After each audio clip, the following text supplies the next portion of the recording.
ভারতীয় মুসলিম নাগরিক। বর্তমানে ভারত ও পাকিস্তানের মধ্যে যুদ্ধাবস্থা চলছে। উভয় পক্ষই হামলা চালাচ্ছে, সাধারণ মানুষ নিহত হচ্ছে, মসজিদ ধ্বংস হচ্ছে। ভারত হিন্দু সংখ্যাগরিষ্ঠ রাষ্ট্র হলেও আমি এখানকার নাগরিক। যদি আমি পাকিস্তানকে সমর্থন করি তাহলে দেশদ্রোহিতার বিপদে পড়তে পারি।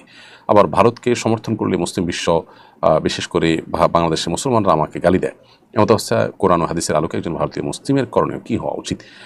দেখুন, এটি খুবই সংক্ষিপ্তভাবে এবং এই শর্ট ভার্সনের প্রশ্ন উত্তরের সেশনে উত্তর দিয়ে কনক্লুশনে আসা কঠিন। তবে এটুকু বলবো যে যদি কোনো ক্ষেত্রে ধোঁয়াশাচ্ছন্ন পরিবেশ পরিস্থিতি হয়, ফিতনা সংকুল সময় হয়, তাহলে সেক্ষেত্রে উত্তম হবে এবং উচিত হবে আমাদের জন্য নীরবতা অবলম্বন করা, চুপ থাকা। ফিতনার সময় যদি আমার মনে হয় যে আমি ঠিক কী করবো বুঝতে পারছি না, তাহলে সেক্ষেত্রে এই সাহাবায়ে কেরামের আমল থেকে আমরা জানি যে এই জাতীয় ক্ষেত্রে তারা অনেক সময় নীরব থেকেছেন। তবে এখানে যে অন্যায় হচ্ছে সেই অন্যায়ের প্রতি আপনার অবশ্যই প্রকাশ্যে বললে বিপদ হলে আপনি মন থেকে ঘৃণা থাকতে হবে। অন্যায় তো অন্যায়।